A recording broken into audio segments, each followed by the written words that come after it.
ਦੇ ਵਿੱਚ ਨਟ ਲੱਗੇ ਨੇ ਉਹ ਨਟ ਜਿਹੜਾ ਨਾ ਅਕਸਰ ਸਲਿਪ ਕਰ ਜਾਂਦਾ ਵੇ। रमज़ान साहब को तुसा कम आओ, बहुत अच्छा काम कर रहे हैं। तो ਬਿਸਮਿਲ੍ਲਾਹਿਰਰਹਿਮਾਨਿਰਰਹੀਮ, अस्सलाम वालेकुम दोस्तों, मैं इस टाइम मौजूद हाँ वर्कशॉप। ਇਹ ਗੱਡੀ ਹੈ ਜਨਾਬ 2D, ਇਹਨੂੰ ਅਸੀਂ ਆਨੇ ਕਰੋਲਾ 2D ਜਾਂ ਸਲੋਨ ਕਹਿ ਲਵੋ। ਇਹ ਡੀਜ਼ਲ ਗੱਡੀ ਹੁੰਦੀ ਹੈ।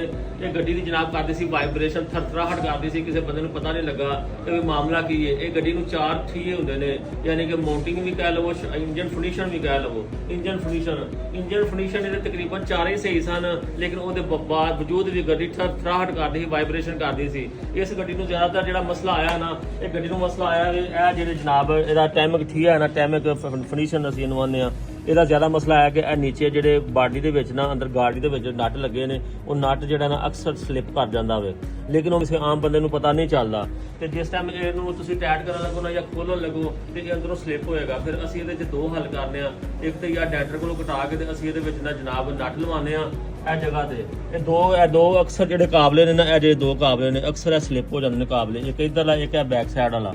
ਇਹ ਅੰਦਰੋਂ ਸਲਿਪ ਹੋ ਜਾਂਦੇ ਨੇ, ਗਾੜੀ ਦੇ ਵਿੱਚੋਂ ਨਟ ਸਲਿਪ ਹੋ ਜਾਂਦੇ ਨੇ। ਫਿਰ ਜਨਾਬ ਅਸੀਂ ਨਾ ਉਹਦੇ 'ਚ ਮੂਸ ਭਰਵਾਈਦਾ ਵੇ, ਫਿਰ ਜਨਾਬ ਮੋਟੀ ਚੂੜੀ ਵਾਲਾ ਇਹਦੇ 'ਚ ਕਾਬਲਾ ਲਾਈਦਾ ਵੇ, ਗੱਡੀ ਜਿਹੜੀ ਨਾ ਬਿਲਕੁਲ ਠੀਕ ਹੋ ਜਾਂਦੀ ਹੈ। ਇਹਦੇ ਨਾਲ ਵੀ ਅਸੀਂ ਇਹ ਕੀਤਾ ਕਿ ਇਹਦੇ 'ਚ ਮੂਸ ਮਾਰਿਆ, ਦੋ ਕਾਬਲੇ ਅਸੀਂ ਜਿਹੜੇ ਨਾ ਮੋਟੀ ਚੂੜੀ ਵਾਲੇ ਲਾਏ ਨੇ ਤੇ ਗੱਡੀ ਜਿਹੜੀ ਨਾ ਬਿਲਕੁਲ ਵਾਈਬ੍ਰੇਸ਼ਨ ਖਤਮ ਹੋ ਗਈ, ਥਰਥਰਾਹਟ ਖਤਮ ਹੋ ਗਈ ਹੈ। ਸਾਡਾ ਜਨਾਬ ਨੰਬਰ ਹੈ 0374 WhatsApp ਨੰਬਰ ਵੀ ਹੈ। ਦੋਸਤੋ ਗੱਡੀ ਦਾ ਕੰਮ ਹੋ ਗਿਆ ਮੁਕੰਮਲ ਤੇ ਗੱਡੀ ਜਨਾਬ ਇਹ ਰੈਡੀ ਖਲੋਤੀ ਹੈ। ਇਹ ਗੱਡੀ ਦੀ ਇਹਨਾਂ ਨੇ ਕਰਾਈ ਅਲਾਈਨਮੈਂਟ। ਇਹ ਗੱਡੀ ਦੇ ਨਾਇਕ ਨੇ ਜਨਾਬ ਮੁਹੰਮਦ ਅਸਦ ਸਾਹਿਬ, ਇਹ ਬਿਲੋਂਗ ਕਰਦੇ ਨੇ ਦਰਾਲ ਤੋਂ। ਇਹ ਤੁਹਾਨੂੰ ਦੱਸਣਗੇ ਵੀ ਗੱਡੀ ਦਾ ਜਦੋਂ ਲੈ ਕੇ ਆਏ ਹਾਂ ਉਦੋਂ ਕੀ ਸੂਰਤ ਹਾਲ ਸੀ, ਹੁਣ ਗੱਡੀ ਦੀ ਟਰਾਈ ਲਈ, ਅਲਾਈਨਮੈਂਟ ਕਰਾਈ, ਹੁਣ ਕੀ ਸੂਰਤ ਹਾਲ ਹੈ, ਦੱਸੋ ਜੀ। अस्सलाम वालेकुम जी, असां गड्डी ने कम कराया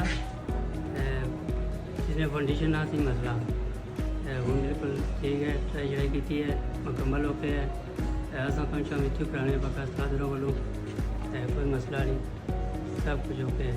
बिस्मिल्लाहिर्रहमानिर्रहीम। असी जड़ा है मेरान ना काम कराया, इतों काफ़ी अरसे तो काम कराने लगे हैं उस्ताद रमज़ान को।